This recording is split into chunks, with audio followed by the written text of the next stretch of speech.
Hello everyone. आज जो topic हम लोग डिस्कस करेंगे वो है लिमिट। ठीक है, तो बहुत बार ये लिमिट्स ऑफ ए फंक्शंस के बारे में सुना होगा कि लिमिट्स क्या है। फंक्शंस में भी हम लोग कई बार लिमिट्स का जिक्र कर चुके हैं। ठीक है, इंस्टेंटेनियस वेलोसिटी का जिक्र किए हैं। ठीक है, क्या ये तुम्हें फिजिक्स में भी बहुत बार तुम सुना होगा कि लिमिट हम कैसे कैलकुलेट करते हैं। ये बहुत ही इम्पॉर्टेंट टॉपिक है, limits of a function. Calculus का समझो ये रीड है। ठीक है, ऑल्दो हमने फंक्शंस को डिटेल्स में पढ़ लिया है और फंक्शन से ही अब सेकेंड चैप्टर हमारा लिमिट्स ऑफ ए फंक्शन है। ठीक है, तो इसको ढंग से समझना है, एक एक पॉइंट्स को तुमको समझना है और लास्ट तक वीडियो को देखना है। ठीक है, लास्ट पॉइंट्स तक, क्योंकि इसमें दो सेग्रीगेट करते हैं, दो पार्ट्स है। एक है कि लिमिट्स को समझना और दूसरा पार्ट्स होता है जिसमें लिमिट्स को हम कैलकुलेट करना। समझना और कैलकुलेट करना। कैलकुलेट करने के लिए कभी कभी बिना समझे भी हम क्वेश्चंस को बना सकते हैं। ठीक है, लिमिट्स हमको समझ में नहीं आया है बट हम क्वेश्चंस बना रहे हैं, क्वेश्चंस बन जाता है। लेकिन जब तुमको कंसेप्चुअल क्वेश्चन से आएगा ना, तब वहाँ पर तुमको दिक्कत होगा, जबकि तुम लिमिट्स नहीं समझोगे तब। ठीक है, अगर लिमिट्स को तुमने ढंग से समझ लिया है तब वो कंसेप्चुअल क्वेश्चंस भी तुम आसानी से क्रैक कर सकते हो। ठीक है ना, तो लिमिट्स को ढंग से समझना है, बहुत ही कंसेप्चुअल चीज़ है। ढंग से इस वीडियो को हर एक पॉइंट्स को समझना है। ठीक है, तो देखो हम लोग डिस्कस कर रहे हैं इस लिमिट्स ऑफ ए फंक्शंस का। ठीक है, लिमिट ऑफ ए फंक्शन। ठीक है, जनरली हम लोग फंक्शंस के बारे में ही लिमिट्स को डिस्कस करते हैं। लिमिट्स हम लोग ऐसे इन जनरल भी टर्म्स यूज करते हैं कि लिमिट में रहो, नहीं लिमिट में रहो, लेकिन लिमिट ऑफ ए फंक्शंस का मतलब अलग है। तो देखो कि लिमिट्स हम क्या देखते हैं। कहीं तुम देखा होगा कि इस तरह का टर्म्स लिखा रहता है कि एफ ऑफ एक्स का लिमिट निकालो, लिमिट एक्स टेंडिंग टू ए, ऐसे लिखा रहेगा। ये लिमिट, ये टर्म्स लिखा रहता है एक्स टेंडिंग टू ए, और यहाँ पर तुमको एक फंक्शंस दिया रहेगा जिसका हमको लिमिट निकालने के लिए कहा जा रहा है। तो अब यहाँ पर दो चीजें हैं कि ये जो एक्स टेंडिंग टू ए है इसका क्या मतलब है, और कहीं पर लिखा रहेगा limit x tending to infinity f of x. ये इसका मतलब क्या है और इसका मतलब क्या है। पहले हम टेंडिंग टू का टर्म समझ रहे हैं कि एक्स टेंडिंग टू ए से क्या लेना है और एक्स टेंडिंग टू इन्फिनिटी से क्या लेना देना है। ठीक है, तो देखो जब हम x tending to a constant है, ध्यान रखना ये कांस्टेंट है, और ये जो इन्फिनिटी है ये कांस्टेंट वैल्यू नहीं है। Infinity is not defined, this is just a symbol. ठीक है, सो इन्फिनिटी का मतलब है कि हम एक्स के बहुत बड़े वैल्यू को अप्रोच कर रहे हैं। यहाँ पर एक्स टेंडिंग टू ए का मतलब है x tending to a certain number, certain constant quantity. तो देखो कि अगर हमको एक्स टेंडिंग टू 2 कह रहा हो कहीं पर, 2 is a constant quantity, x tending to a का 2 का मतलब है कि इस नंबर लाइन पर, ठीक है, इस नंबर लाइन पर कहीं पर 2 होगा वैल्यू, राइट। यहाँ पर एक्स टेंडिंग टू 2 का मतलब है कि ये जो 2 है उसको अप्रोच कर रहा है। एक्स टेंडिंग टू 2 का मतलब एक्स का वैल्यू अप्रोचिंग टू 2 है। अप्रोचिंग टू 2 का मतलब है कि अगर हम अप्रोच कर रहे हैं 2 को, तो देखो क्या अप्रोच का मतलब क्या होता है। इसमें हम अप्रोच 2 साइड से करते हैं। इस चीज को ढंग से समझना है अब। ठीक है, कि जब हम 2 को, ये टेंडिंग वैल्यू है, मतलब x बराबर 2 नहीं पूछ रहा है, x बराबर 2 नहीं है, ये x टेंडिंग टू 2 है। तो टेंडिंग टू 2 का मतलब कह रहा है कि 2 के सफिशिएंटली क्लोज वैल्यू को तुम x का वैल्यू समझो। क्या? 2 के सफिशिएंटली क्लोज, यहाँ पर भी टर्म्स यूज किया है सफिशिएंटली क्लोज टू 2। इसका मीनिंग देखो क्या है कि जैसे कि हम लिखते हैं 2.01, क्या ये 2 के वेरी क्लोज है? नहीं। और भी हम लिख सकते हैं जैसे 2.001, 2.00001, 2.00001, इस तरह से तुम देखो कि तुम जितना भी जीरो बढ़ाते जाओ वो 2 के क्लोज वैल्यू को अप्रोच कर रहा है। ठीक है ना, ये भी क्लोज टू 2 है, ये भी क्लोज टू 2 है, ये भी क्लोज टू 2 है, ये भी क्लोज टू 2 है। क्या हम 2 के एकदम क्लोज जो जस्ट बगल में वैल्यू है वो लिख सकते हैं? तो कभी नहीं लिख सकते हैं, क्योंकि जस्ट जो बगल में वैल्यू होगा वो डिफाइन नहीं है, वो हम नहीं बता सकते हैं कि क्या होगा। जितना भी जीरो डालोगे उसके बीच में हम एक और जीरो डाल देंगे और वो closer to the initial value हो जाएगा, प्रीवियस वैल्यू हो जाएगा। तो हम 2 के क्लोज वैल्यू को कितना भी क्लोज हम लिख सकते हैं। तो यही टर्म्स कह रहा है कि सफिशिएंटली क्लोज टू 2। तो जब हम x टेंडिंग टू 2 की बात करते हैं तो इसमें दो तरह का टर्म्स है। एक है कि 2 को हम राइट साइड से अप्रोच कर रहे हैं, सफिशिएंटली क्लोज टू 2। तो देखो ये भी सफिशिएंटली क्लोज टू 2, ये भी सफिशिएंटली क्लोज टू 2, ये भी सफिशिएंटली क्लोज टू 2, ये भी है, और भी हम वैल्यू लिख सकते हैं, ये भी सफिशिएंटली क्लोज टू 2 है। और अगर हम लेफ्ट साइड से देखेंगे तो हम कह रहे हैं 2 के लेफ्ट साइड में एक वैल्यू होगा 1.99, ठीक है, और भी क्लोज होगा 1.999, और भी क्लोज होगा 1.999, 1.9999, ठीक है ना। इस तरह से अगर तुम 9 बढ़ाते जाओ तो ये भी वैल्यू सफिशिएंटली क्लोज टू 2 है। तो कह रहा है टेंडिंग का मतलब यहाँ पर यही है कि जब हम x tending to some constant value कहते हैं, x टेंडिंग टू 2 अप्रोच करते हैं, तो इसका मतलब कह रहा है कि तुम x का value sufficiently close to 2 put करो fx में। इस fx में x टेंडिंग टू a का मतलब a के सफिशिएंटली क्लोज वैल्यू को अप्रोच करना है, मतलब पुट करना है और फंक्शंस के वैल्यू को बताना है। तो यहाँ पर जब हम 2 को अप्रोच कर रहे हैं तो हम 2 के राइट साइड से भी अप्रोच कर सकते हैं और हम 2 के लेफ्ट साइड से भी अप्रोच करते हैं। मतलब टेंडिंग वैल्यू का यही मतलब है। जब हम राइट साइड से अप्रोच करते हैं इसको हम बोलते हैं राइट हैंड का लिमिट, और जब हम लेफ्ट साइड से अप्रोच करते हैं इसको बोलते हैं लेफ्ट हैंड लिमिट। ये दो टर्म्स को ध्यान रखना है। मतलब अगर हमको लिमिट पूछ रहा हो fx, टेंडिंग टू पूछ रहा हो a, तो इसका मतलब है फंक्शंस का वैल्यू a पर नहीं बताना है। ऑल्दो फंक्शंस a पर डिफाइन हो उससे भी कोई मतलब नहीं है, ठीक है ना। फंक्शंस x बराबर a पर पुट करने से वैल्यू डिफाइन है, फंक्शंस डिफाइन है या नहीं है उससे कोई लेना देना नहीं है। x टेंडिंग टू a का मतलब है कि जब हम a के सफिशिएंटली क्लोज वैल्यू को fx में पुट करें तो फंक्शंस का वैल्यू हमको क्या शो कर रहा है ये तुमसे पूछा जा रहा है, ठीक है ना। x टेंडिंग टू a का मतलब, जैसे x टेंडिंग टू 2 का मतलब तुमको समझाए कि x टेंडिंग टू 2 का मतलब है कि 2 के वेरी क्लोज वैल्यू जब हम फंक्शंस में पुट करेंगे, जो फंक्शंस यहाँ पर होगा, चाहे हम राइट साइड से पुट करें चाहे हम लेफ्ट साइड से पुट करें, तब हम फंक्शंस का बिहेवियर देखते हैं। फंक्शंस का बिहेवियर का मतलब फंक्शंस का वैल्यू क्या अप्रोच कर रहा है, फंक्शंस के आउटपुट क्या आ रहे हैं, उसको बिहेवियर बोलते हैं, ठीक है ना। तो उस वैल्यू को हमको देखना है, ऑब्जर्व करना है, और फिर बाद में हम लिमिट तुमको डिफाइन करके बताते हैं, ठीक है ना। सो x टेंडिंग टू a अगर कहीं पर लिखा हुआ है तो उस x टेंडिंग टू a का मतलब ये है, ठीक है। लेकिन जब x टेंडिंग टू इन्फिनिटी पूछता है तब तुमसे पूछता है कि फंक्शंस का वैल्यू बताओ जब x का हम बहुत ही बड़ा वैल्यू पुट करते हैं। क्योंकि ये जो इन्फिनिटी टर्म्स है ना ये डिफाइन नहीं है। इन्फिनिटी जस्ट एक सिंबल है जो बहुत बड़े पॉजिटिव नंबर्स को रिप्रेजेंट करता है। Similarly x tending to minus infinity बहुत ही छोटे नंबर को रिप्रेजेंट करता है। ये रिलेटिव टर्म्स है, ठीक है ना। सो सबसे बड़ा नंबर जो होगा, बिगेस्ट ऑफ द, सबसे बड़ा नंबर जो होगा वो x tending to plus infinity, और सबसे छोटा number x tending to minus infinity से रिप्रेजेंट करते हैं। तो जब हम x टेंडिंग टू इन्फिनिटी की बात करते हैं तो हम फंक्शंस का बिहेवियर देखते हैं जब हम x का बहुत ही बड़ा वैल्यू पुट करेंगे, राइट। बहुत ही बड़ा वैल्यू पुट करते हैं तो फंक्शंस का बिहेवियर बता रहे हैं। यहाँ पर भी बोले x टेंडिंग टू a का मतलब a के जो वेरी क्लोज वैल्यू है उस पर फंक्शंस का बिहेवियर क्या होगा, और यहाँ पर x टेंडिंग टू इन्फिनिटी का मतलब x का जब हम बहुत ही बड़ा वैल्यू पुट करेंगे तो फंक्शंस का बिहेवियर क्या होगा। अब हम लोग एक एग्जाम्पल लेते हैं, ठीक है। उससे देखो कि आसानी से तुमको और समझ में आ जाएगा। ये टेंडिंग टू का वैल्यू का हम तुमको समझाए कि इस टेंडिंग का क्या मतलब है। तो देखो इसको सब सही से समझना। जब भी तुमको कोई फंक्शंस का लिमिट पूछ रहा हो, मान लो कि f ऑफ x का लिमिट पूछ रहा हो x टेंडिंग टू a पर, राइट। तो सबसे पहले ये देखना है कि फंक्शंस x बराबर a पर डिफाइन है या नहीं है।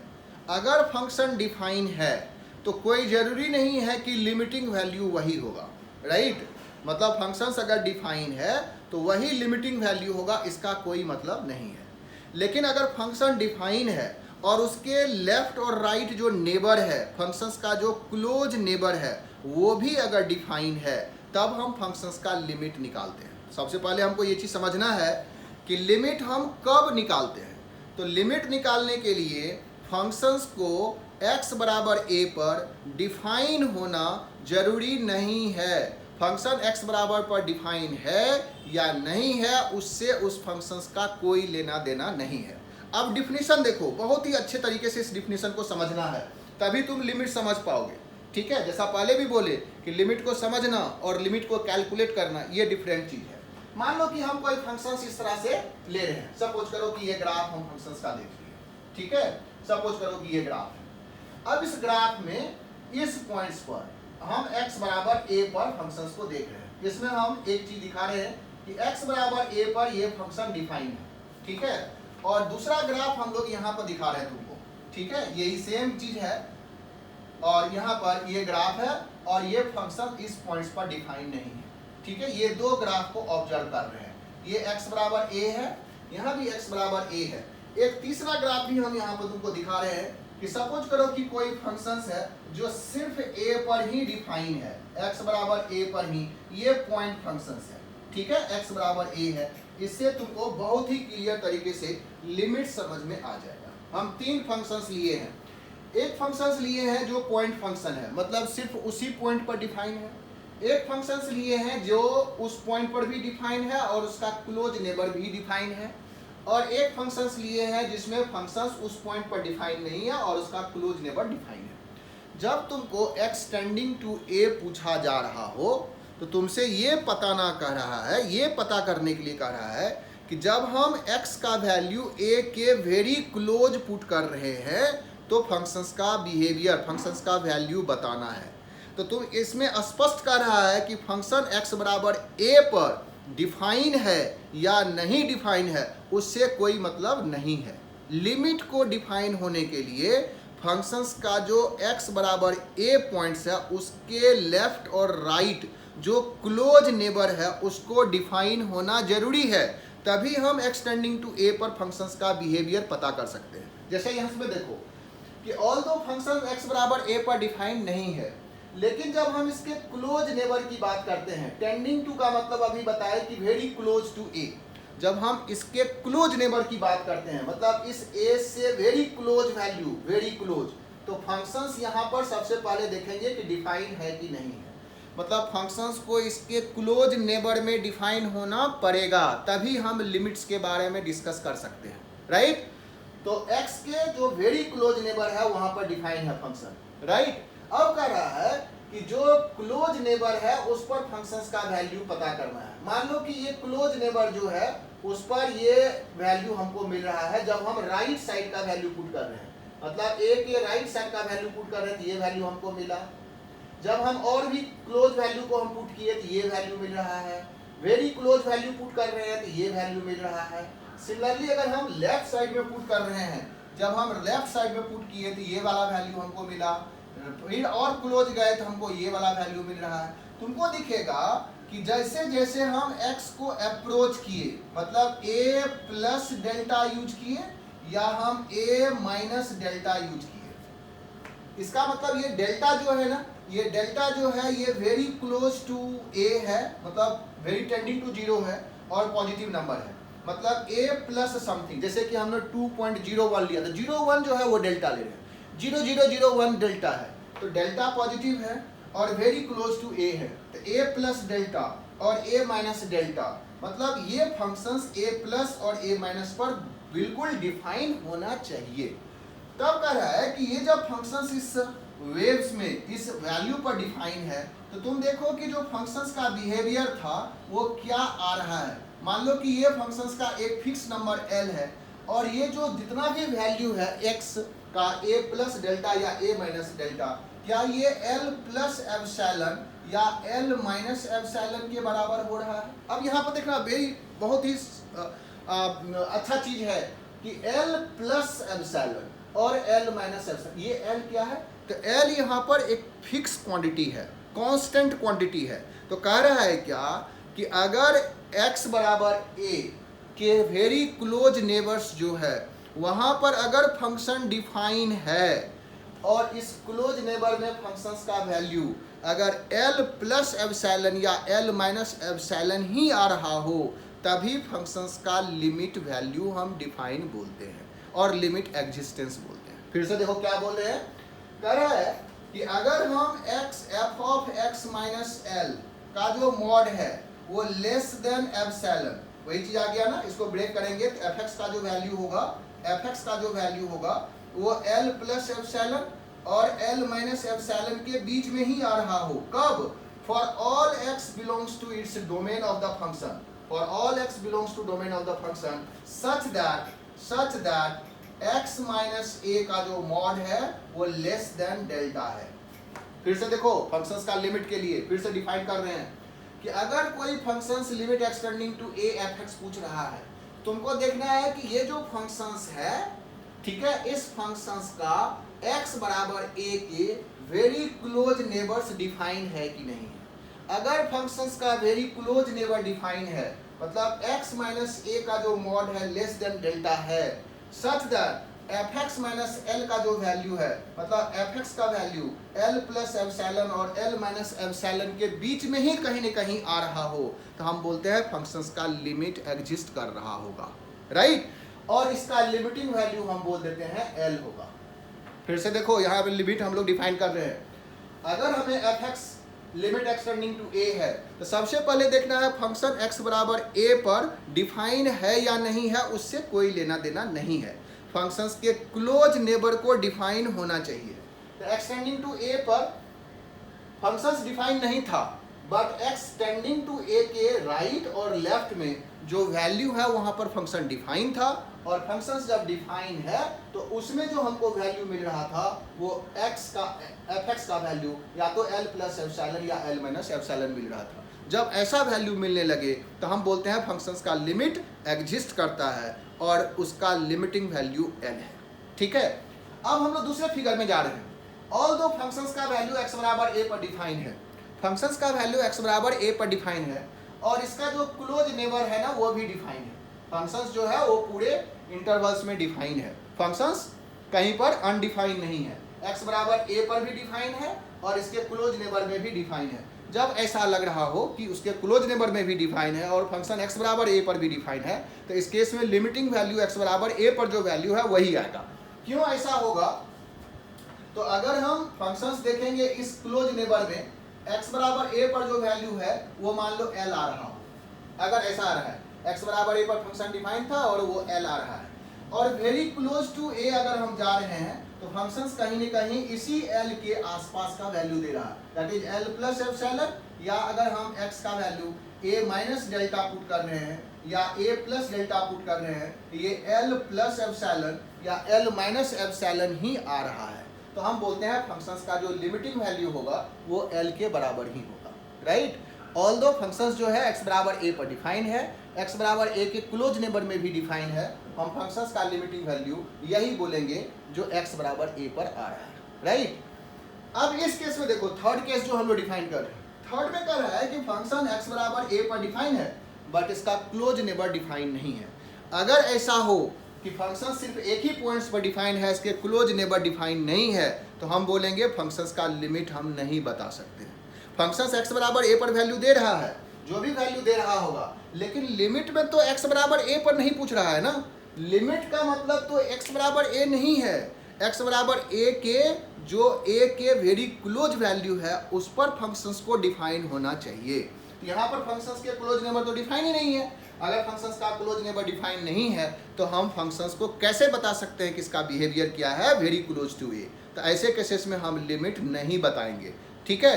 तो तुम्हें ये चीज़ समझ में आया होगा कि किसी फंक्शंस का अगर लिमिट एक्सटेंडिंग टू ए निकालना है तो उस फंक्शंस को x बराबर a या एक्सटेंडिंग टू a मतलब very close to a functions को वेल डिफाइन होना चाहिए। अगर फंक्शन वेल डिफाइन नहीं है तो हम फंक्शंस का लिमिट नहीं बता सकते हैं, राइट। अब है कि अगर वेल डिफाइन है, और वेल डिफाइन के केसेस में क्या होगा, मतलब क्लोज नेबर वेल डिफाइन है और x प्लस x बराबर a प्लस डेल्टा और a माइनस डेल्टा पर फंक्शंस का वैल्यू l प्लस एप्सिलॉन और l माइनस एप्सिलॉन आ रहा है, तभी हम फंक्शंस का लिमिट बोलते हैं एक्सटेंडिंग टू a पर l होगा, राइट। अब देखो यही इसका प्योर डिफिनीशन है कि अगर कोई फंक्शन एक्सटेंडिंग टू a के क्लोज नेबर में डिफाइन हो और इसका फंक्शंस का वैल्यू L प्लस एप्सिलॉन और L माइनस एप्सिलॉन आ रहा हो, मतलब LHL और RHL का वैल्यू L एप्सिलॉन और L माइनस एप्सिलॉन आ रहा हो, तभी हम फंक्शंस का लिमिट बोलते हैं एग्जिस्ट किया, और फंक्शंस का लिमिटिंग वैल्यू L के बराबर है। This is the definition of limit of a function. ठीक है, x tending to a f(x) L हम बोलते हैं अगर f(x minus L) mod less than epsilon for all x belongs to domain of the function such that f of x minus a mod less than delta, then limit of the function exists and x tending to a पर limiting value is L, right? ये चीज समझ में आ गया होगा। अब हम लोग एक और एग्जांपल्स के तुमको एक एग्जांपल्स दिखा रहे हैं कि कैसे हम लिमिट कैलकुलेट करते हैं। ठीक है, ये लिमिट का एक्चुअल डिफिनीशन है। एक्चुअल में ये डिफिनीशन नहीं बताता है लोग लिमिट को समझाने के लिए। ठीक है, सो इसको केयरफुली समझना है, बार बार समझो और क्या बोल रहे हैं उसके हिसाब से हम फिर से इसको रिप्रेजेंट कर रहे हैं। जैसे देखो कि अगर हमें कोई फंक्शंस दिया हुआ हो, मान लो x² minus 4 divided by x minus 2 ले लेते हैं। ठीक है, इस फंक्शंस का सबसे पहले हम डोमेन देखेंगे। डोमेन क्या है? तो डोमेन हो जाएगा ऑल रियल नंबर एक्सेप्ट 2, चूंकि डिनोमिनेटर में x माइनस 2 0 हो जाएगा x बराबर 2 पर। तो हम लिखेंगे कि इसमें x का वैल्यू 2 नहीं पुट करना है, x बराबर 2 पर ये फंक्शन डिफाइन नहीं है। डिनोमिनेटर अगर 0 है तो फंक्शन इज नॉट डिफाइन। लेकिन इसमें हमसे अगर पूछ रहा हो कि लिमिट बताओ कि x टेंडिंग टू 2 क्या होगा, तो बिल्कुल हम बता सकते हैं, क्योंकि फंक्शन तो सिर्फ 2 पर डिफाइन नहीं है और किसी का लिमिट निकालने के लिए उस पॉइंट पर डिफाइन होना जरूरी नहीं है। तो हम देखेंगे क्या 2 के अलावा जो उसका जो नेबर्स है उस पर डिफाइन है, तो बिल्कुल डिफाइन होगा, क्योंकि सिर्फ 2 पर डिफाइन नहीं है। तो हम 2 पर अगर डिफाइन नहीं है तो इस फंक्शन को हम लिख सकते हैं x प्लस 2, x माइनस 2 जो फैक्टर्स था उसको हमने कैंसिल कर दिया, लिमिट x टेंडिंग टू 2 देख रहे।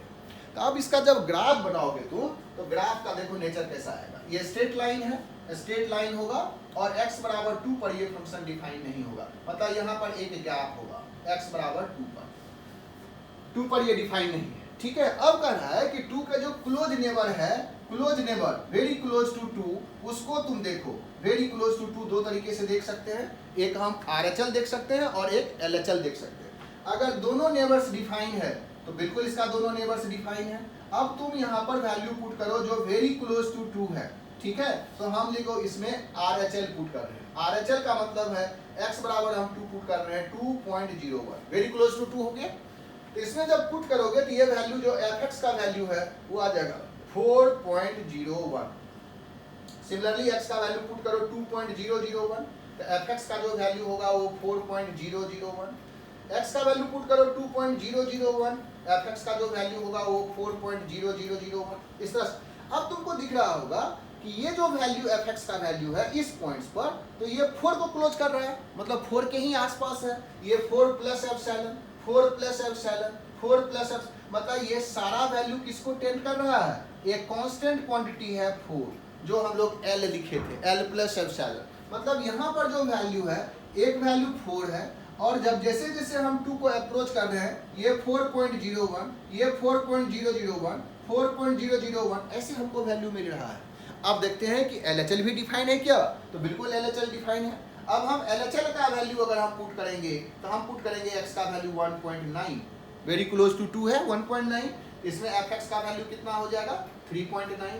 फिर हम x का वैल्यू पुट करेंगे 1.99, फिर fx का वैल्यू कितना हो जाएगा 3.99।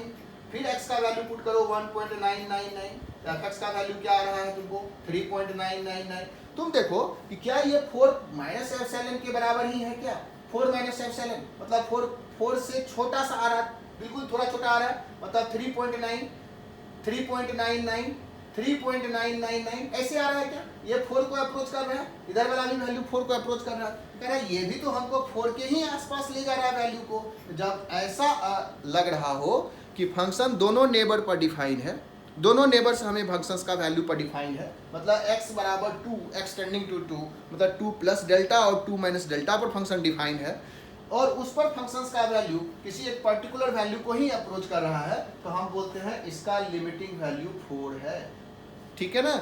ऑल्दो ये 4 नहीं आ रहा था, हमें आ रहा था क्या?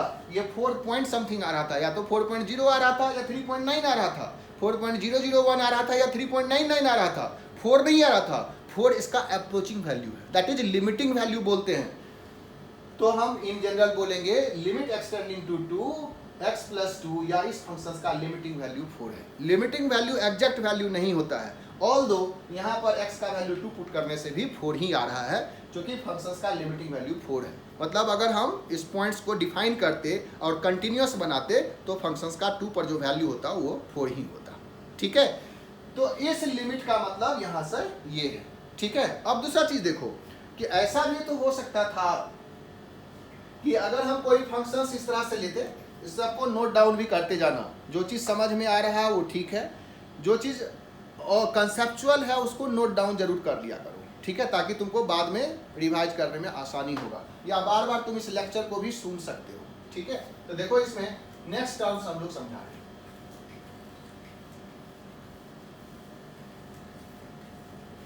बहुत ही कंसेप्चुअल पार्ट है, बार बार बोल रहे हैं। मान लो कि हमको कोई ग्राफ इस तरह से आता, मान लो कि फंक्शंस इस तरह से हमें आ रहा है, सपोज करो कि कोई इस तरह से है। ठीक है, और यहाँ से फंक्शंस डिफाइन है, हमें फंक्शंस यहाँ पर डिफाइन नहीं है, सपोज करो कि यहाँ पर फंक्शन डिफाइन नहीं है, लेकिन x बराबर मान लो कि a यही है, और फंक्शंस का a+ पर भी डिफाइन है, a पर प्लस पर डिफाइन है, फंक्शंस a+ पर डिफाइन है। ठीक है ना, क्लोज नेबर डिफाइन है, x - a पर भी डिफाइन है। ठीक है ना, a+ लैम्डा भी डिफाइन है और a - लैम्डा भी डिफाइन है। Lambda is very close, very tending to 0। ठीक है, तो जब हम देख रहे हैं कि ये दोनों वैल्यू डिफाइन है, लेकिन जब a+ हम पुट करेंगे ना तो कुछ वैल्यू हमको यहाँ पर आएगा, जो कि मान लो L1 + एप्सिलॉन है, लेकिन a - समथिंग पुट करेंगे तो हमको यहाँ पर मिलेगा जो कि L2 - एप्सिलॉन होगा, या L2 एप्सिलॉन से थोड़ा सा छोटा या बड़ा जो भी होगा। तुमको देखोगे कि ये L1 और L2 में तो बहुत का डिफरेंस है। यहाँ बहुत का मतलब और वेरी क्लोज का मतलब अभी तुम्हें समझ में आ गया होगा। ठीक है, जैसे 4 के बहुत ही क्लोज वैल्यू था, तो अगर ऐसा वैल्यू आ रहा है जिसमें कि RHL वैल्यू और LHL वैल्यू में बहुत सारा डिफरेंस है, बहुत ज़्यादा डिफरेंस है, बहुत गैप है, तो हम बोलते हैं फंक्शंस का लिमिट एग्जिस्ट नहीं करेगा। ठीक है, क्योंकि LHL और RHL का वैल्यू तो हमें मिल रहा है, बट फंक्शंस का लिमिट एग्जिस्ट नहीं कर रहा है। ठीक है, तो यहाँ पर दो तरह का चीज तुमको सुनने में आ रहा है। एक बार हम बोलते हैं कि लिमिट एग्जिस्ट किया, दूसरा बोलते हैं कि लिमिट एग्जिस्ट नहीं किया। ठीक है, तो ये चीज हमें कैसे पता चलेगा कि कब लिमिट एग्जिस्ट किया और कब लिमिट एग्जिस्ट नहीं किया। ठीक है, तो इस चीज को वेरी क्लियरली समझना है। लिमिट का एग्जिस्टेंस का मतलब है कि अगर कोई फंक्शंस, दो तरह का चीज इसमें आप बता रहे हैं, कब लिमिट एग्जिस्ट करेगा और कब लिमिट एग्जिस्ट नहीं करेगा, इसको समझो। ठीक है, तो यहाँ पर हम लोग बोल रहे हैं कि अगर हमें कोई फंक्शंस दिया हुआ हो और लिमिट एक्सटेंडिंग टू a दिया हुआ हो, तो LHL जो है और RHL का जो वैल्यू है वो बराबर नहीं आ रहा है। हम लोग अभी जो डिस्कस किए थे उसमें L+ एप्सिलॉन और L- एप्सिलॉन, मतलब एक फिक्स क्वांटिटी L था और उसी के थोड़ा सा बड़ा और थोड़ा सा छोटा आ रहा है। यहाँ पर तो L1 और L2 दिख रहा है, तो फंक्शंस जब L1 और L2 दिखने लगे, मतलब LHL और RHL का वैल्यू अलग अलग आने लगे, ऑल दो वेरी क्लोज टू a जो है वो डिफाइन है, तो हम बोलते हैं फंक्शन तो डिफाइन है वेरी क्लोज में, बट फंक्शंस का लिमिट एग्जिस्ट नहीं करेगा। तो ये दो तरह का बात आता है कि कब लिमिट एग्जिस्ट करेगा और कब लिमिट एग्जिस्ट नहीं करेगा, तो इसको हम लोग यहाँ पर डिस्कस कर रहे हैं। देखो, existence of limit, existence of limit. ठीक है, हमें दो तरह का चीज होगा कि f(x) है और इसमें लिमिट एक्सटेंडिंग टू a है, और इधर भी f(x) है और इसमें भी लिमिट एक्सटेंडिंग टू a है। ठीक है, एग्जिस्टेंस के लिए जब हम फंक्शंस का कहते हैं लिमिट एग्जिस्ट किया, तो इसके लिए तो एक ही केस है। ठीक है, कि फंक्शंस f(x) जो है, अभी जो हम लोग डिफिनेशन दिखाए थे कि f(x - L) का जो मॉड है less than epsilon for all x belongs to its domain of the function such that x - a का mod less than delta is possible. इसका मतलब यही हुआ, इस डिफिनेशन का मतलब यही हुआ कि जो फंक्शंस का वैल्यू है, अभी जो हम लोग डिस्कस कर रहे थे कि अगर कोई फंक्शंस इस पॉइंट पर डिफाइन है या नहीं है, जहां पर हम फंक्शंस का लिमिट चेक कर रहे हैं, x बराबर a पर डिफाइन हो कि ना हो, लेकिन उसके नेबर्स में डिफाइन है, फंक्शंस का क्लोज नेबर डिफाइन हो। ठीक है, ये चीज बहुत जरूरी है, डिफाइन का मतलब उसके डोमेन में हो, और फंक्शंस के x - इसका मतलब x का वैल्यू a+ डेल्टा और a माइनस डेल्टा पर फंक्शंस का वैल्यू एफ एक्स का वैल्यू, ठीक है, एफ ऑफ एक्स का value less than L plus epsilon और एल माइनस एप्सिलॉन हो रहा हो, मतलब इस एल के क्लोज ही आ रहा हो, तब हम बोलते हैं फंक्शंस का लिमिटिंग वैल्यू एल है और ये एग्जिस्ट कर रहा है, ठीक है ना। मतलब सिंपल सा है कि आर एच एल और L H L constant L आना चाहिए, ठीक है, कांस्टेंट एल आना चाहिए, मतलब हमेशा इस एल के वेरी क्लोज वैल्यू ही आर एच एल और एल एच एल में आ रहा हो, मतलब एल एच एल और आर एच एल जो है वो बराबर है, आर एच एल अगर बराबर है एल एच एल को, और ये हमेशा कांस्टेंट एल होना चाहिए, ध्यान रखना, बार बार बोल रहे हैं एल मतलब इन्फिनिटी नहीं, एल आना चाहिए, कांस्टेंट आना चाहिए, तब हम बोलते हैं फंक्शंस का लिमिट एग्जिस्ट किया और लिमिटिंग वैल्यू एल है, राइट, ठीक है। अब आता है कि लिमिट कब एग्जिस्ट नहीं किया, तो एग्जिस्ट नहीं किया ऐसा बहुत सारा केसेस हो सकता है। पहले अभी जैसा हम लोग एक डिस्कस किए कि इस तरह का फंक्शंस आ गया कि फंक्शंस तो डिफाइन नहीं था, फंक्शंस का x बराबर a पर डिफाइन नहीं है, लेकिन क्लोज नेबर तो डिफाइंड है, क्लोज नेबर डिफाइन होने से भी फंक्शंस का लिमिट एग्जिस्ट नहीं करता है, ठीक है। यहाँ पर क्लोज नेबर डिफाइन है, लेकिन एक टर्म्स बताए कि जो फंक्शंस का वैल्यू है उस l के आसपास ही आना चाहिए, तो क्या यहाँ पर x टेंडिंग टू a पर मतलब आर एच एल वैल्यू और एल एच एल वैल्यू बहुत ही क्लोज टू सम नंबर है, नहीं है, मतलब आर एच एल जो होगा ये भी कुछ कांस्टेंट आ रहा होगा L1, LHL भी यहाँ पर कांस्टेंट आ रहा है L2, L1 और L2 वेरी क्लोज नहीं है, इसलिए फंक्शंस का लिमिट एग्जिस्ट नहीं करता है, ठीक है। इस केस में हम बोलेंगे लिमिट डज नॉट एग्जिस्ट, ठीक है, इस तरह का हम टर्म्स यूज करते हैं, लिमिट डज नॉट एग्जिस्ट। लेकिन अगर LHL और RHL का वैल्यू बोलेगा तो हम बता सकते हैं, मतलब हम ये बता सकते हैं कि x tending to a RHL side से अगर हम टेंड करा रहे हैं तो वैल्यू क्या आ रहा है और LHL साइड से वैल्यू क्या आ रहा है, बट अगर पूछेगा लिमिट एग्जिस्ट किया तो बोलेंगे लिमिट एग्जिस्ट नहीं किया, ठीक है। नेक्स्ट देखो,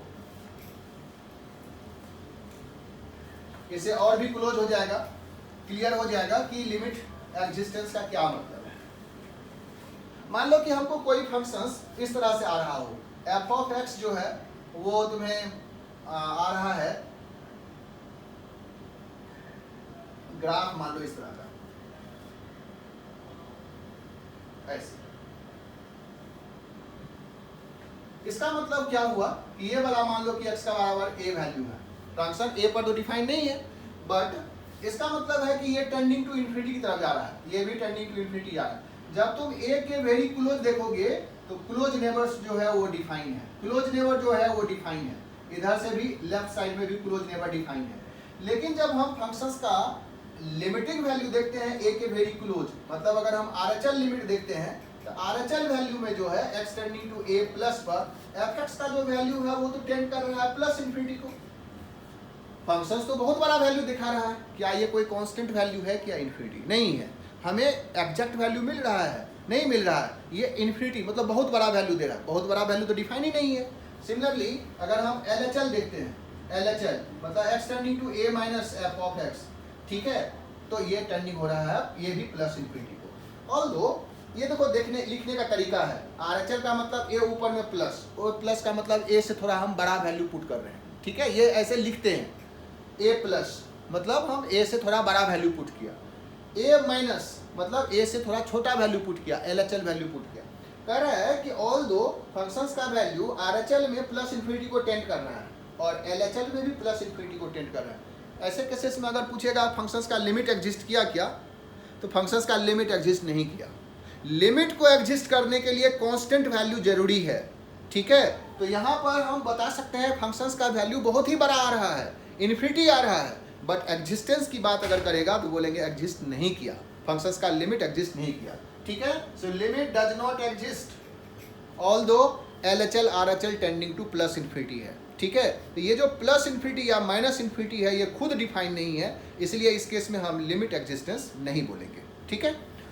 दूसरा एग्जांपल देखो,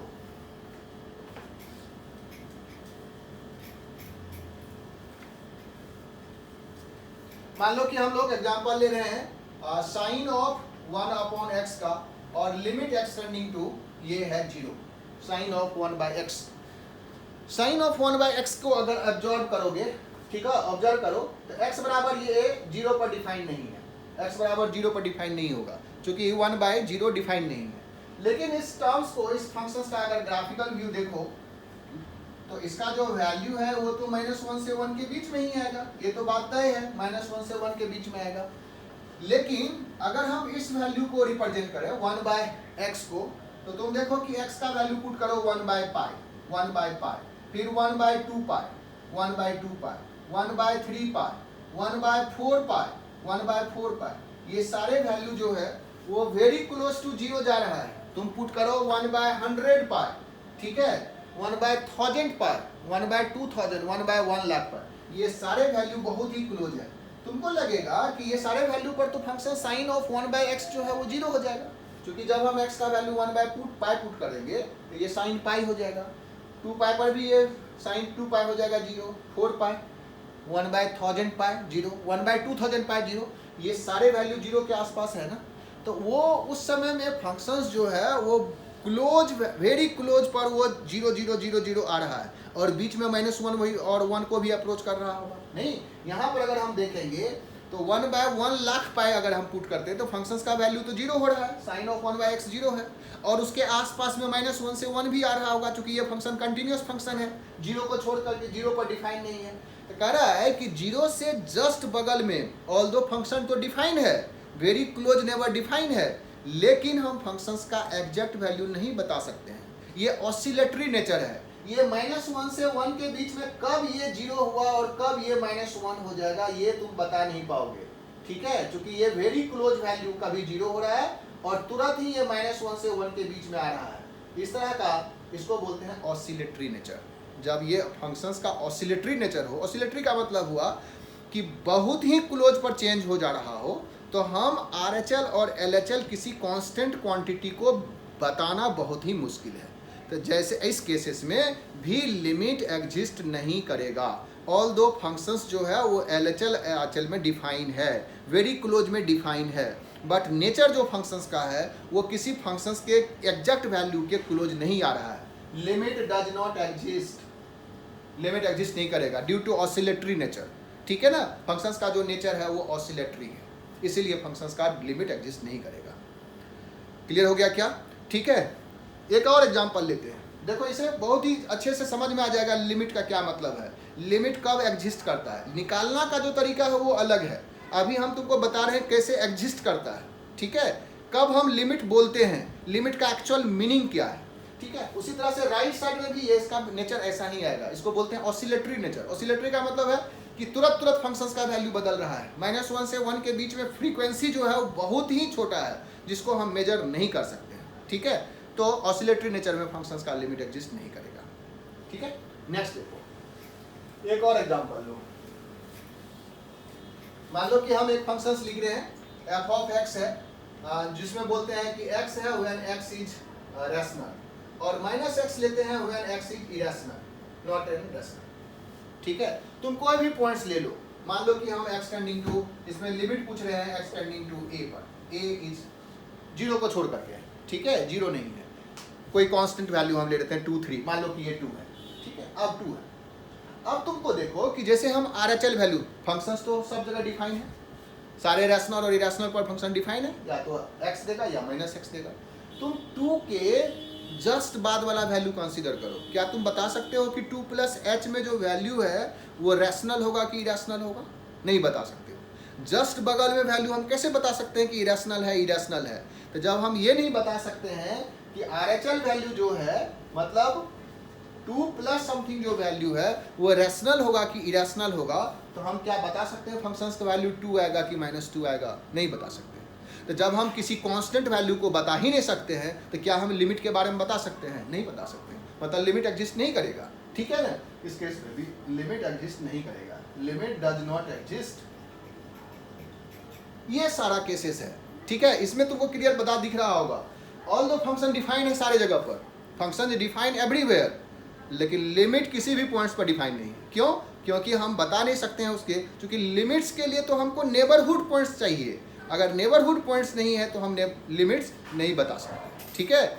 नेबरहुड इसमें डिफाइन है, बट हम किसी कांस्टेंट वैल्यू को नहीं बता सकते, मतलब फंक्शंस का जो वैल्यू है वो किसी कांस्टेंट वैल्यू को अप्रोच नहीं कर रहा है। ऑल दो फंक्शंस का क्लोज नेवर डिफाइन है, हर एक पॉइंट्स पर function is defined at everywhere, ठीक है, but limit does not exist. ये चीज हमको समझना है लिमिट्स के अंदर, ठीक है। अब एक चीज और दिखा रहे हैं,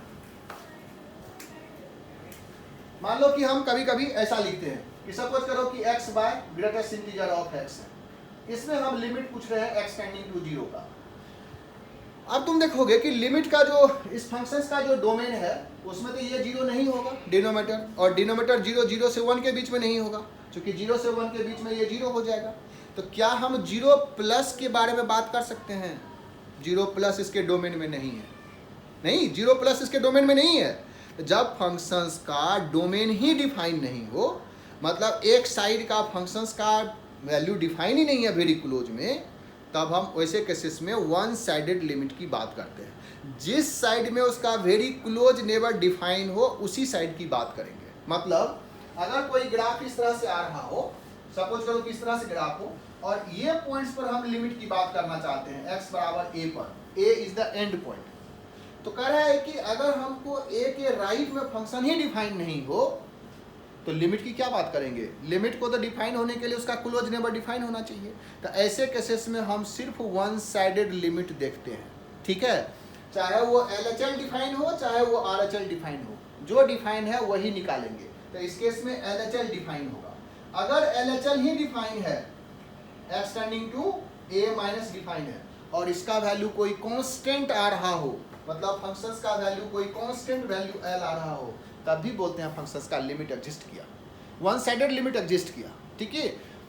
मतलब RHL और LHL दोनों डिफाइन और दोनों कांस्टेंट आ रहा हो, दोनों इक्वल हो, तब तो हम लिमिट एग्जिस्ट बोलते ही हैं। लेकिन इस केस में हम बोलेंगे वन साइडेड लिमिट भी एग्जिस्ट करता है, ठीक है।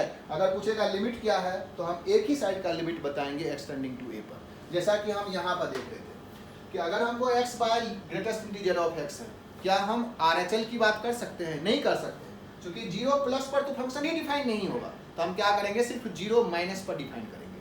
तो जब 0 से माइनस पुट करोगे तो ऊपर वाला वैल्यू 0 को टेंड कर रहा है, नीचे वाला वैल्यू -1 हो जाएगा। नहीं, 0 से लेस पर ग्रेटेस्ट इंटीजर -1 हो जाता है, तो नीचे का वैल्यू हमेशा -1 है, ऊपर का वैल्यू टेंडिंग टू 0 है, तो फाइनली जो वैल्यू होगा वो 0 को टेंड करेगा, मतलब लिमिटिंग वैल्यू जो है वो 0 है, ठीक है। लिमिट एग्जिस्ट किया और लिमिटिंग वैल्यू जो होगा वो 0 हो जाएगा। तो ये हम लोग बात किए कब एग्जिस्ट किया, कब function limit of the functions का डिफिनीशन क्या है, टेंडिंग वैल्यू का क्या मतलब हुआ, ठीक है, ये सारा चीज़ डिफाइन किए। अब हम लोग एग्जैक्ट जो लिमिट है उस पर आ रहे हैं, हाउ टू कैलकुलेट लिमिट, ठीक है। अब तुमको जो क्वेश्चंस आता है वो बनाने का तरीका बता रहे हैं कि हाउ टू कैलकुलेट लिमिट। देखो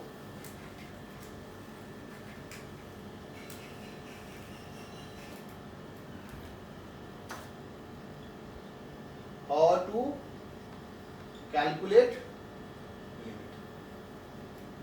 अब समझना है तुमको जो क्वेश्चंस कैसे बनता है। तो कह रहा है क्या कि इसमें इनडिटर्मिनेट फॉर्म है। अगर हमको f ऑफ x और लिमिट इसमें x टेंडिंग टू a है, तो जब तुम x का वैल्यू a पुट कर दोगे ना फंक्शंस में, जैसे ही तुम पुट कर दोगे तुम ऑब्जर्व करोगे कि इसमें फंक्शंस का वैल्यू 0/0 आ रहा है, या ∞/∞ आ रहा है, या ∞ माइनस ∞ आ रहा है, ठीक है, या 1 टू दी पावर ∞ आ रहा है, या ∞ की पावर 0 हो रहा है, या 0 की पावर 0 हो रहा है, ठीक है, या 1 इंटू 0 इंटू ∞ आ रहा है, ठीक है। इस तरह का अगर तुम सिचुएशंस फील कर रहे हो, इस तरह का सिचुएशंस अगर फील कर रहे हो, तो कह रहा है कि ये फंक्शंस का इनडिटर्मिनेट फॉर्म्स है। अब इनडिटर्मिनेट और डिटर्मिनेट क्यों है? ये इनडिटर्मिनेट फॉर्म्स क्या है? तो कह रहा है कि जब तुम 0/0 पुट करोगे फंक्शंस में, मतलब इसमें x बराबर a पुट कर दिए, जबकि x बराबर a पूछ नहीं रहा था तुमसे, तुमने उसमें पुट कर दिया तो तुमको 0/0 आ गया। तो कह रहा है कि ये जो 0 है वो तो टेंडिंग है। फिर से देखो क्या बोल रहे हैं, जो अगर मान लो कि यहाँ पर हमने वैल्यू को कुछ रखा, ऊपर में जो फंक्शंस था f ऑफ x और नीचे में मान लो कि g ऑफ x, इसमें पुट किए तो 0 को टेंड किया, ये टेंड किया 0 को, तो टेंड किया तो ये आ गया होगा 0 0 मान लो 1, और इसमें पुट किया तो ये भी टेंड किया 0 को, ये आ रहा है 0.01। क्या ये दोनों वैल्यू बराबर है, बराबर नहीं तो हम कैंसिल कैसे कर सकते हैं, नहीं कर सकते हैं। दूसरा, अगर हम very close to 0 a put किए तो ये आ गया 0.0001 और इसमें आ गया 0.01 फिर से, ठीक है। क्या ये दोनों वैल्यू बराबर होगा?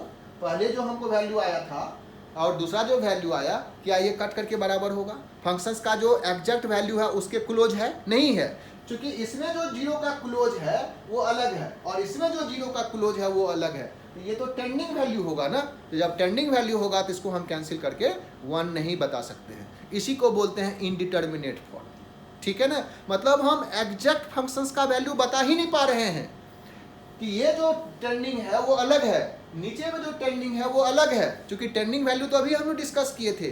2.001 को भी 10 बोल रहे थे टेंडिंग टू 2 और 1.999 को भी टेंडिंग टू 2 बोल रहे थे, ठीक है। मतलब 2 के वेरी क्लोज वैल्यू तो दोनों है, ये 0 के क्लोज है, ये भी 0 के क्लोज है। क्या हम दोनों सेम नंबर है? नहीं है, तो हम हर बार डिफरेंट वैल्यू मिल रहा है। तो ऐसे केसेस में कह रहा है कि फंक्शंस का तो एग्जैक्ट वैल्यू बता ही नहीं पाएंगे, ठीक है। हम इसको कैंसिल भी नहीं कर पाएंगे, इसको कैंसिल भी नहीं कर पाएंगे। तो ऐसे केसेस को बोलते हैं इनडिटर्मिनेट फॉर्म्स है। तो ऐसा 7 फॉर्म्स है जो इनडिटर्मिनेट है, मतलब इसमें हम फंक्शंस का एग्जैक्ट वैल्यू को अप्रोच नहीं बता सकते हैं क्या हो रहा है। अगर हम फंक्शंस का ये वैल्यू पुट भी कर देंगे तो कह रहा है ऐसे केसेस में हम करेंगे क्या, फंक्शंस का बिहेवियर हम कैसे जानेंगे। तो अब कह रहा है कि तुम लिमिट डायरेक्टली निकाल सकते हो। बार बार ऐसा जो हम लोग किए थे LHL RHL फंक्शंस का वैल्यू देखे, ऐसा हम क्लोज वैल्यू नहीं पुट करके अब हम मेथड से लिमिट निकाल सकते हैं, ठीक है। तो देखो इसमें कि कैसे हम इसका कैलकुलेट करेंगे लिमिट। तो सिंपल सा कह रहा है कि तुम जो फंक्शंस है ना उसके इनडिटर्मिनेट फॉर्म्स को रिप्लेस कर दो, रिमूव कर दो, ब्रेक कर दो। ब्रेक करते हैं, बोलते हैं ब्रेक कर दिए। क्या ब्रेक किए? इनडिटर्मिनेट फॉर्म्स को ब्रेक किया। तो इसमें कह रहा है कि जो भी फंक्शंस है इसका जो इनडिटर्मिनेट फॉर्म्स है उसको ब्रेक करो, break the indeterminate form. How to calculate? तो ब्रेक, ठीक है ना, ब्रेक द इनडिटर्मिनेट फॉर्म। कैसे? ईदर बाय रैशनलाइजेशन, ठीक है, या तो रैशनलाइजेशन करो या फैक्टराइजेशन, ठीक है, या डबल फैक्टराइजेशन भी कर सकते हो, डबल रैशनलाइजेशन भी कर सकते हो, ठीक है, डबल रैशनलाइजेशन।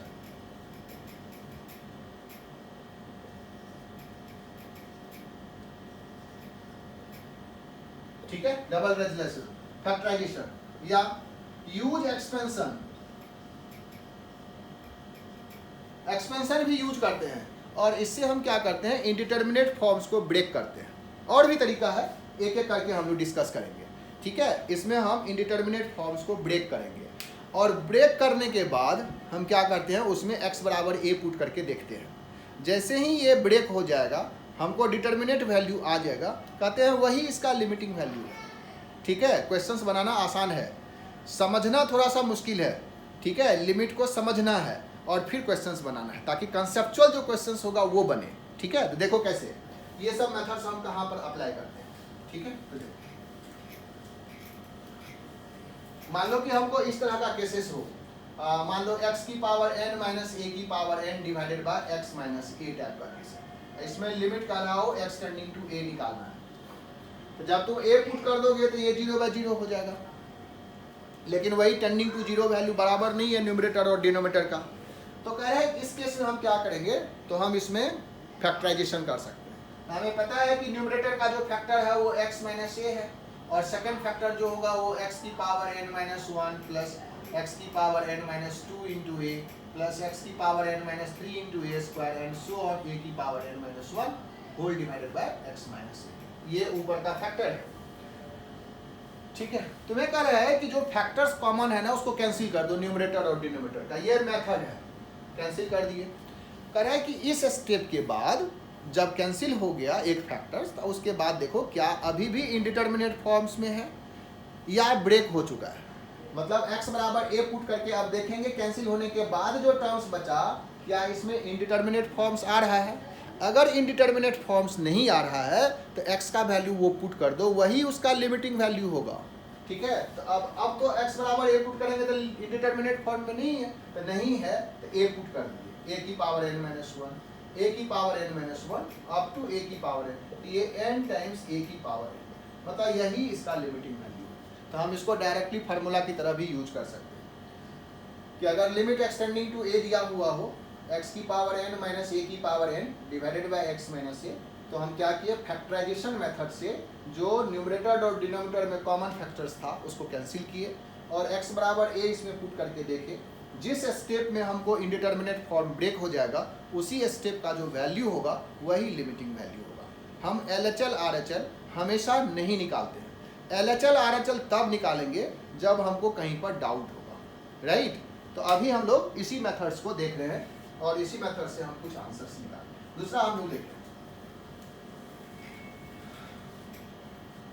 सेकेंड देखो, अगर हमको कहीं पर x की पावर n माइनस ए की power n divided by x की पावर m माइनस ए की पावर m है और इसमें अगर हमको लिमिट पूछ रहा हो x टेंडिंग टू a, तो फिर से हम क्या करेंगे, इसको फैक्टराइज करेंगे x माइनस ए, ठीक है, x की पावर n माइनस 1, x की power n minus 2 into a up to a की पावर n माइनस 1, नीचे में भी फैक्टराइज किए x माइनस ए, ठीक है, x की पावर m माइनस 1, x की power m minus 2 into a up to a की पावर m माइनस 2, जो कॉमन फैक्टर है उसको कैंसिल कर दो।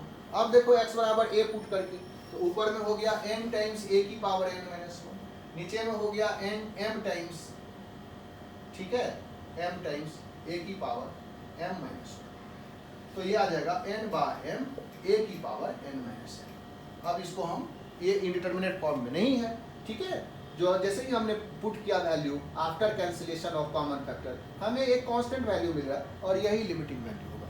इसको भी तुम एज ए फार्मूला यूज कर सकते हो, ठीक है, कि अगर हमें x की पावर n माइनस ए की power n divided by x की पावर m माइनस ए की पावर m है, n बाय m ए की पावर n माइनस m हम ऐसे लिख सकते हैं, राइट, ठीक है, इस तरह से हम इसको यूज करेंगे।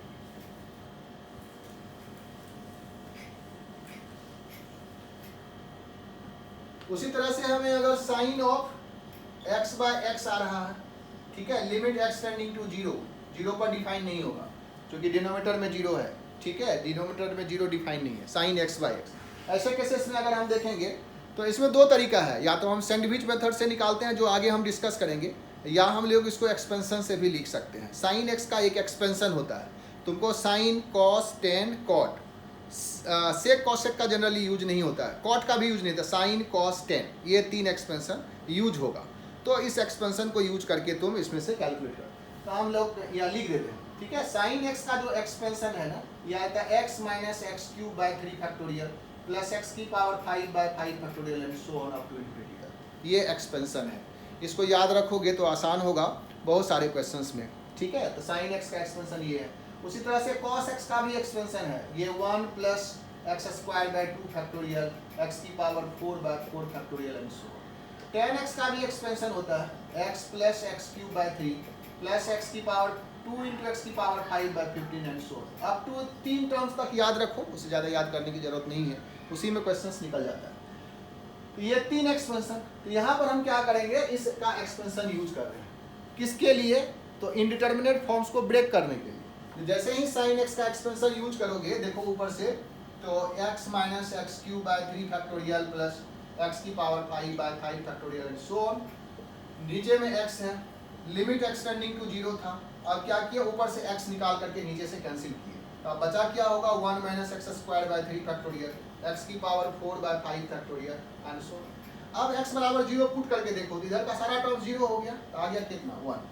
ऑब्वियस है कि इसका वैल्यू 1 से थोड़ा छोटा आया होगा, 1 से छोटा आया होगा, 1 माइनस समथिंग हो रहा है, 1 से हमेशा छोटा आया होगा। तो जब भी हम इसका लिमिटिंग वैल्यू बोलेंगे तो ये 1 है। लेकिन इसको कैंसिल होने के लिए x को सेम यूनिट में होना चाहिए, मतलब ऐसा नहीं कोई x डिग्री में है और एक x रेडियन में है, दोनों x को सेम यूनिट में होगा तभी ये कैंसिल होगा, ठीक है। तो इसका ध्यान रखना है कि यूनिट दोनों का सेम हो, जो x है वही x नीचे हो, दोनों फंक्शंस बराबर हो, तभी ये दोनों कैंसिल हो रहा होगा, और उस केस में ये लिमिटिंग वैल्यू 1 होगा।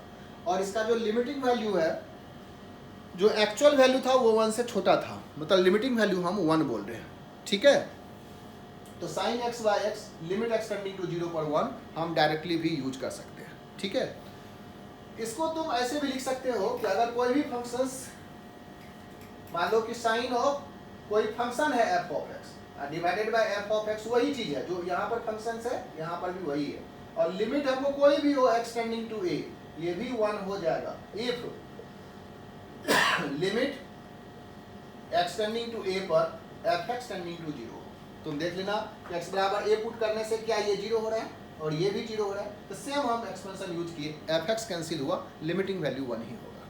ठीक है, जैसे कि अगर हम कह रहा हो कि साइन ऑफ 3x है और नीचे में मान लो 2x है, ठीक है, तो यहाँ पर 3x है तो यहाँ पर भी 3 होना चाहिए, तो हम क्या करेंगे, एक 3 से मल्टीप्लाई डिवाइड कर देंगे, ये 2/3 कांस्टेंट हो जाएगा, तो इसका वैल्यू हमारा 1 हो गया।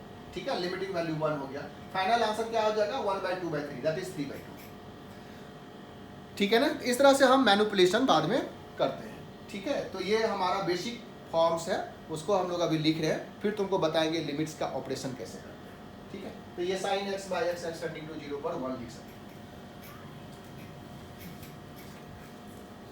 उसी तरह से अगर हमको cos ऑफ tan में, cos में नहीं, tan of x by x अगर हमको लिमिट x टेंडिंग टू 0 पूछ रहा हो, तो अगेन एक्सपेंशन में देखो, एक्सपेंशन लिख देंगे tan x का, यही एक्सपेंशन है, और इसमें से x कॉमन ले लेंगे, तो ऊपर में बच रहा होगा 1 plus x square by 3 plus 2x की power 4 by 15 and so on, नहीं यही बच रहा होगा, x नीचे से x कैंसिल हो गया, तो अब जब x टेंडिंग टू 0 पुट करेंगे तो ये सारा टर्म 0 हो गया, वैल्यू कितना आ गया 1, मतलब इसका भी लिमिटिंग वैल्यू 1 है, तो so tan x by x x tending to 0 पर इसका भी लिमिटिंग वैल्यू 1 होगा। बट याद रखना है कि ये 1 से थोड़ा बड़ा वैल्यू आएगा, नहीं x टेंडिंग टू 0 पुट करेंगे तो 1 से पक्का है कुछ ना कुछ बड़ा आएगा।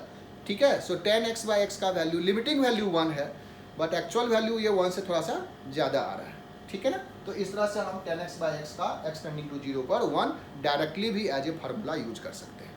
ठीक है, तो अब है कि इसका कुछ रूल्स है, ये जो रैशनलाइजेशन फैक्टराइजेशन, ये तो हुआ ब्रेक करने का तरीका, तो हम रैशनलाइजेशन यूज कर सकते हैं, फैक्टराइजेशन यूज कर सकते हैं, एक्सपेंशन यूज कर सकते हैं to break the indeterminate forms. ठीक है, जब क्वेश्चंस करेंगे तो उसमें बहुत सारा आएगा टर्म्स और बहुत सारा फार्मूलाज भी आएगा, तो हम इसमें बेसिक जो रूल्स है वो फिर डिस्कस कर लेते हैं, फिर हम क्वेश्चंस को आगे बढ़ाते जाएंगे। ठीक है, बेसिक रूल्स देखो,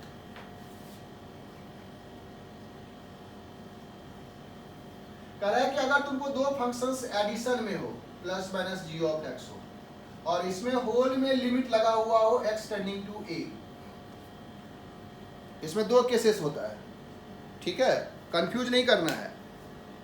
तुम देखो कि एक्स टेंडिंग टू ए पर क्या ये पूरा का पूरा इंडिटरमिनेट फॉर्म है, अगर पूरा का पूरा इंडिटरमिनेट फॉर्म्स में आ रहा है तब हम लिमिट को सेपरेट नहीं कर सकते हैं।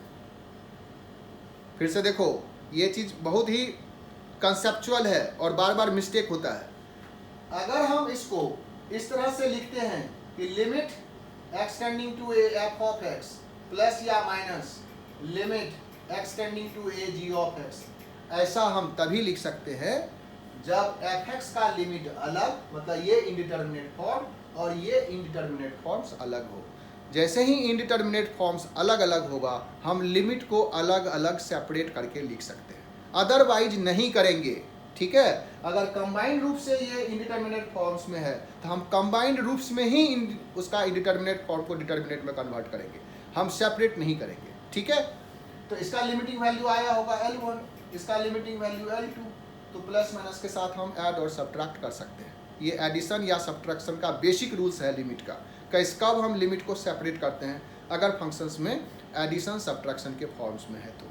ठीक है, सिमिलरली अगर f of x into g of x के फॉर्म में है, कहीं ऐसा लिखा हुआ हो और limit x tending to a है, इसको बोलते हैं पार्शियल लिमिट। कभी कभी तुम बुक्स में देखोगे कि बीच में लिमिट पुट कर दिया और आगे का कैलकुलेशंस कर रहा है, कब हम कर सकते हैं, तो कह रहा है इसमें भी कि अगर तुमको लग रहा हो कि fx जो है वो खुद इंडिटरमिनेट में है और gx जो है वो खुद इंडिटरमिनेट फॉर्म्स में है, तो हम अलग अलग लिमिट को मल्टीप्लाई कर सकते हैं।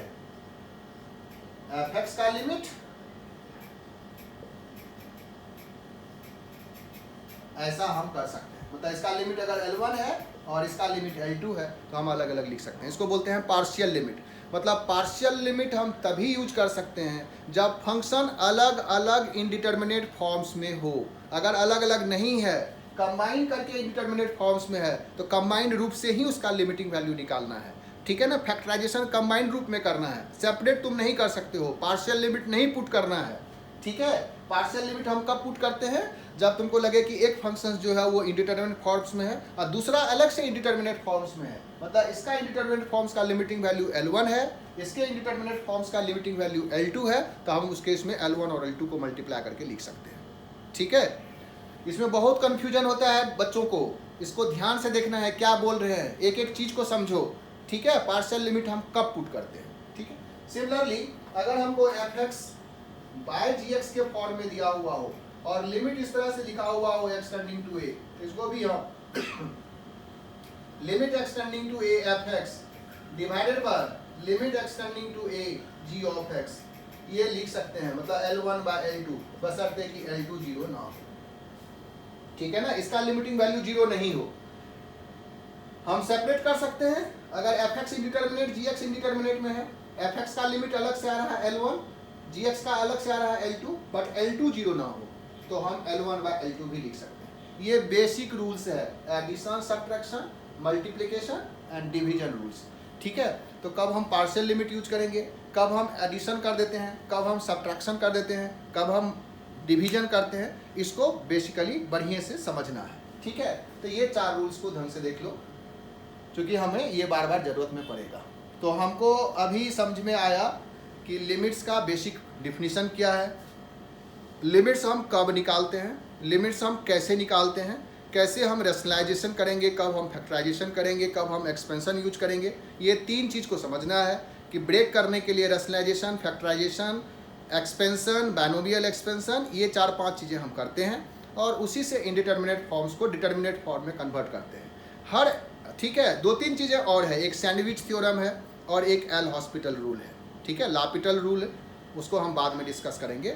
ठीक है, सेकंड जो लेक्चर होगा उसमें हम कुछ क्वेश्चंस को और डिस्कस करेंगे। ठीक है, तो फिलहाल तुम देखो इस क्वेश्चंस को और छोटे छोटे क्वेश्चंस को लेकर के बनाना। ठीक है, नेक्स्ट जो लेक्चर होगा उसमें हम क्वेश्चंस और भी डिस्कस करेंगे और कुछ बेसिक रूल्स भी बताएंगे। जैसे एक्सपोनेंशियल है, fx की पावर gx का कैसे निकालते हैं, जैसे 1 टू दी पावर इन्फिनिटी, 0 की पावर 0, इन्फिनिटी की पावर 0, उस टाइप के लिमिट्स को हम कैसे टैकल करते हैं। ठीक है, और भी डिफरेंट चीज़ें हैं, क्योंकि इसमें काफ़ी टाइम लगता है, कम से कम 5-6 घंटा का लेक्चर है ये लिमिट का।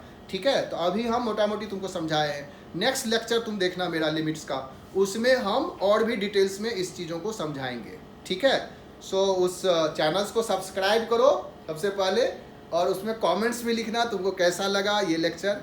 ठीक है, ओके, ठीक है, ओके, इसको पढ़ो।